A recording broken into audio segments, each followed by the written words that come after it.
वक्त हो चला है और अगले सेशन में हमारे साथ जुड़ेंगे मुख्यमंत्री व शिक्षा मंत्री मनीष सिसोदिया साहब, जो कि पिछले काफी समय से पंजाब में एक्टिव है। पंजाब की सियासत में जो है लोगों के बीच में जाकर उनके मुद्दों को समझने का प्रयास कर रहे हैं और आम आदमी पार्टी के विजन को सामने रखने का काम कर रहे हैं। इस सेशन को कंडक्ट करेंगी मेरी सहयोगी शुभ्रा एक बार फिर से। तो Shubhra, over to you.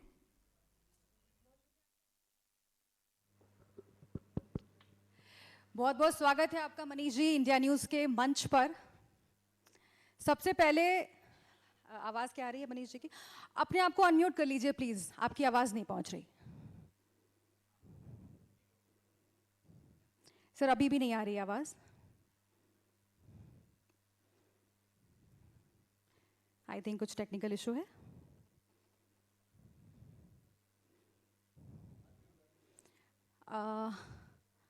Unmute करना होगा सर आपको। You are muted.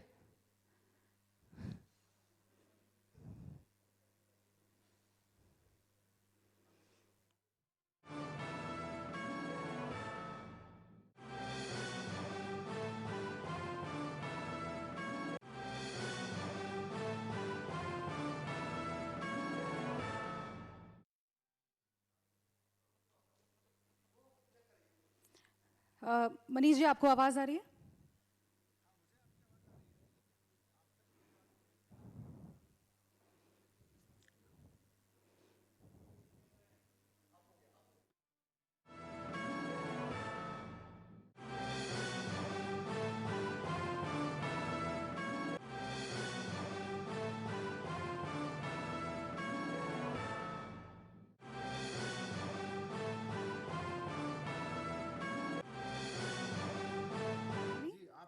आप मुझे सुन पा रहे हैं? मैं सुन पा रहा हूं आपको, पर आप मुझे सुन पा रहे हैं? वॉल्यूम अप करना होगा। आई थिंक वॉल्यूम अप करना होगा। हेलो जी, आप मुझे सुन पा रहे हैं? जी जी जी जी मनीष जी, बहुत बहुत शुक्रिया आपका इंडिया न्यूज़ के मंच के साथ जुड़ने के लिए। और यहाँ पर मौजूद तमाम लोग आपको सुनने के लिए बेकरार हैं, क्योंकि पंजाब में आप लोग एक बहुत बड़े प्लेयर बनकर उभर रहे हैं। लेकिन सबसे पहले मुझे आप ये बता दीजिए कि मैं आपको नमस्ते कहूँ कि राम राम कहूँ, क्योंकि आपके चाहने वाले भी अब यही कहने लगे हैं कि बाकी पॉलिटिकल पार्टीज की तरह आप भी चाय में चीनी की तरह घुल गए हैं।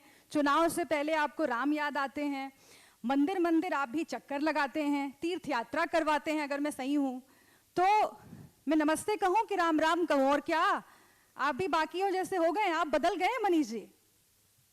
दिल साफ होना चाहिए, नियत साफ होनी चाहिए, भाषा कुछ भी रख लीजिए, नमस्ते कहिए, राम राम कहिए, सत श्री अकाल करिए, एक ही बात है। लेकिन पॉलिटिक्स वही वाली कर रहे हैं क्या आप भी, जिसके खिलाफ आप बात करते रहे थे? क्योंकि जो मेरा जर्नलिस्टिक करियर है, मैं आपको बताऊं, आपकी पार्टी के उम्र जितना ही है मुझे लगता है, करीब करीब। और इसीलिए आप आम आदमी पार्टी का उभार भी देखा है, बदलाव भी देखा है। तो क्या कहीं ना कहीं अब धर्म की पॉलिटिक्स आप लोगों को सूट करने लगी है? देखिए, लोगों की पॉलिटिक्स करनी है हमें लोगों के बच्चे भी पढ़ाने हैं, हमें लोगों के लिए व्यवस्थाएं करनी है, बिजली की व्यवस्था भी करनी है, हमें स्वास्थ्य की व्यवस्था भी करनी है। गरीब महिलाओं के घर में जब खर्चे के लिए कुछ ना हो और उनको छोटी छोटी चीज़ों के लिए अपने महीने की इनकम पे डिपेंड करना पड़े और उसमें से पूरा ना पड़ रहा हो, तो 1000 रुपये की मदद जैसी चीज़ें भी लेके आनी है। दुनिया भर के देशों में ये होता है, इंडिया में इसको अवॉइड किया जाता है। हम वो भी करना चाहते हैं, साथ साथ हम ये सब भी करना चाहते हैं जिसकी आप बात कर रहे हैं, क्योंकि हर आदमी का ख्वाब होता है कि वो तीर्थ यात्रा पे जाए, और उस पर कोई गलत नहीं है तीर्थ यात्रा पे ले जाने में।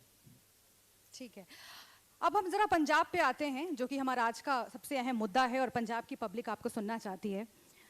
आप पे बार बार ये कहा जा रहा है, आपकी आवाज बहुत ज्यादा इको हो रही है। हम उसको ठीक करवाते हैं, दुरुस्त करवाते हैं। बहुत ज्यादा इको है। जी जी, आपको आवाज आ रही है मनीष जी? हाँ, अभी बहुत सही है।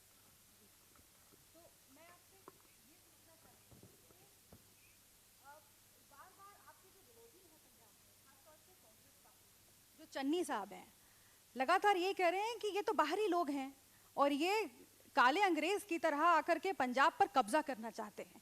इन्हें पंजाब की समझ नहीं है, ये जानते ही नहीं है कि पंजाबियत क्या है। तो आखिर पंजाब के लोग आपको कैसे अपनाएंगे अगर बार बार आपको बाहरी कहा जा रहा है? देखिए, पंजाब तो पूरे देश का है और पूरा देश पंजाब का है।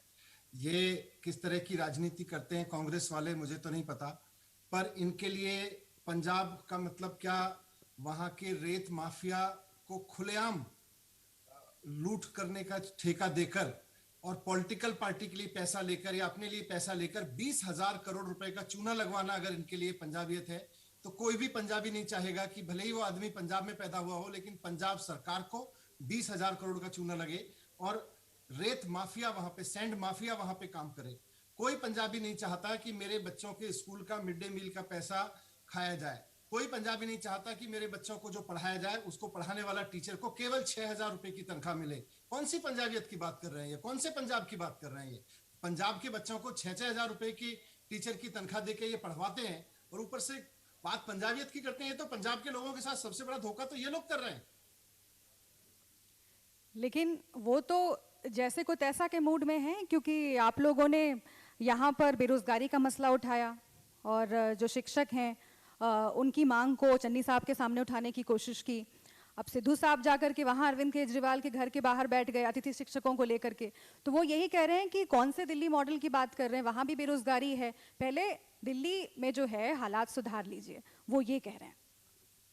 दिल्ली के गेस्ट टीचर्स खूब खुश हैं। दिल्ली के गेस्ट टीचर्स को प्रॉब्लम नहीं है, क्योंकि वो जानते हैं कि आम आदमी पार्टी की सरकार ने, केजरीवाल जी की सरकार ने उनको रेगुलराइज करने का बिल 2017 में पास करके भेज दिया था, जिसको भारतीय जनता पार्टी एलजी साहब के पास में तब से रोक के बैठी हुई है। यहाँ के गेस्ट टीचर्स को वो पता है।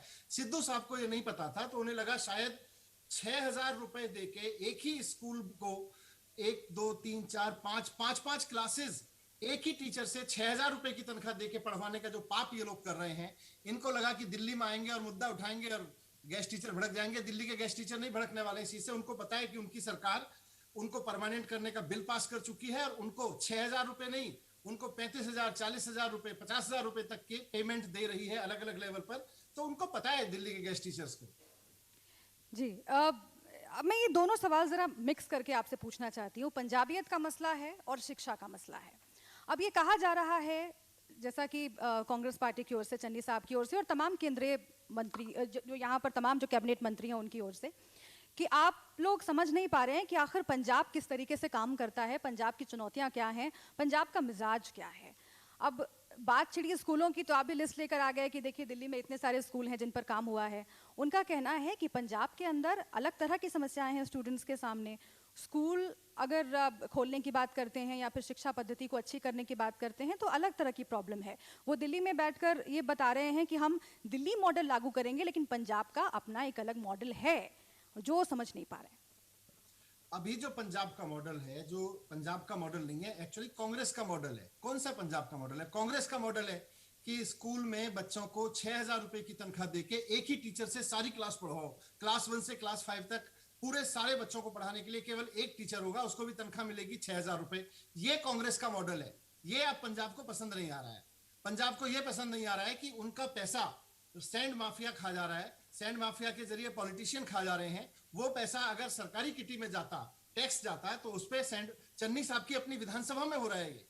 अगर टैक्स में आता सरकार के, तो पंजाब के लिए कितनी योजनाएं बन सकती थी उस पैसे से। एक तरफ ये कहते हैं पंजाब के पास पैसा नहीं है, पंजाब सरकार के पास पैसा नहीं है, दूसरी तरफ में 20,000 करोड़ रुपए सैंड माफिया को चोरी करने दे रहे हैं टैक्स की। तो ये कौन सा मॉडल है? ये कांग्रेस को मुबारक हो मॉडल। पंजाब ऐसा मॉडल नहीं चाहता है। पंजाब ऐसा मॉडल चाहता है जहां ईमानदारी से राजनीति हो, जहां उनके बच्चों के लिए अच्छी शिक्षा उपलब्ध कराई जाए, जहां बिजनेसमैन को काम करने के लिए अच्छा वातावरण हो, रेड राज ना हो, जहां कोई रिश्वत ना मांगे उनसे, बिजनेसमैन से, जहां किसानों को कोई दुखी ना करे। ये पंजाब चाहता है। पंजाब ये नहीं चाहता है जो कांग्रेस कर रही है। लेकिन वो ये भी कह रहे हैं कि पंजाब का मॉडल, कांग्रेस का मॉडल, दलितों का मॉडल भी है, क्योंकि आप लोग जो बात कहते रहे वो कांग्रेस ने कर दिखाया। उनका ये कहना है कि एक दलित को मुख्यमंत्री उन्होंने बनाया। अब जो जुबानी बयानबाजी चल रही है उसमें बहुत सारी बातें बिलो द बेल्ट की जा रही हैं। चन्नी साहब भी आज सुबह 10 बजे के करीब हमारे मंच पर थे और उन्होंने ये कहा कि जिस तरह की भाषा का इस्तेमाल किया जा रहा है आम आदमी पार्टी के नेताओं की ओर से, वो ठीक नहीं है। क्योंकि चन्नी साहब का ये कहना है कि वो संघर्ष से उठे हैं, खुद उस अनुसूचित जाति से ताल्लुक रखते हैं। अगर वो ऑटो चलाते हैं तो आम आदमी पार्टी मजाक उड़ाती है, अगर बाकी कुछ काम करते हैं तो आप लोग उनको अलग तरह के ताने कसते हैं। तो उनका ये कहना है कि उनके संघर्ष का ये अपमान है। आप कैसे देखते हैं उसको? नहीं, चन्नी साहब ने जो संघर्ष किया है वो पंजाब की जनता भी देख रही है। इसीलिए मैंने बार बार आपको जिक्र किया कि उनकी अपनी विधानसभा में दलितों के बच्चे हों या अनुसूचित जाति के बच्चे हों और किसी सबके बच्चे हों, उनके लिए वो स्कूल तक ठीक नहीं करा पाए। ये पंजाब के लोग देख रहे हैं। अपने लिए ठीक कर लिए हैं। चन्नी साहब कहां से कहां पहुंच गए हैं और चन्नी साहब की विधानसभा के स्कूल, पंजाब के स्कूल कहां से कहां पहुंचे हैं, ये लोगों ने देख लिया। मैं दूसरी बात जो बार बार आपको कह रहा हूं कि ये भी पंजाब के लोगों के हिस्सा का पैसा था, जिससे किसी दलित के, किसी अनुसूचित जनजाति के, किसी गरीब आदमी का कल्याण हो सकता था। 20,000 करोड़ रुपए का सैंड माफिया चोरी कर रहा है चन्नी साहब के राजनीतिक संरक्षण में। उनको इस बात का जवाब देना चाहिए, इस बात की दुहाई नहीं देनी चाहिए कि मैंने संघर्ष किया है। जी, एक आखिरी सवाल आपसे कि आखिर क्या इस बार पंजाब की जनता आप में विश्वास दिखाएगी, आपको अपनाएगी? क्योंकि 2014 से जिस सफर की शुरुआत हुई थी, हमने देखा कि उसमें डाउनफॉल आया है। 2019 में उतना अच्छा प्रदर्शन नहीं रहा आप लोगों का। 2017 विधानसभा चुनाव में भी उतना अच्छा परफॉर्म नहीं कर पाए। तो इस बार क्या बदल गया है पहले से कि आप अच्छे प्रदर्शन की उम्मीद कर रहे हैं? इस बार पंजाब के लोगों का मूड बदला हुआ है। पंजाब के लोग कह रहे हैं कि भाई कांग्रेस को मौका दे के देख लिया, अकालियों को मौका दे के देख लिया, एक बार केजरीवाल जी की जो ये ईमानदारी की राजनीति है, काम करने की राजनीति है, इसको भी मौका दे के देखते हैं। तो एक मौका केजरीवाल को देके लोग देखना चाहते हैं और यही वहां मूड बदला हुआ दिख रहा है हर तरफ। ठीक है, मनीष सिसोदिया जी ने ये अपील की है कि एक मौका केजरीवाल को जरूर देके पंजाब की जनता। बहुत शुक्रिया आपका हमसे बातचीत करने के लिए। दिल्ली के डिप्टी सीएम मनीष सिसोदिया हमारे साथ जुड़े हुए थे इंडिया न्यूज के मंच पर। बहुत बहुत शुक्रिया। इस सफर को आगे भी हम बढ़ाएंगे, तमाम और खास मेहमान हमारे साथ जुड़ेंगे। छोटे से अंतराल के लिए रुक रहे हैं आप।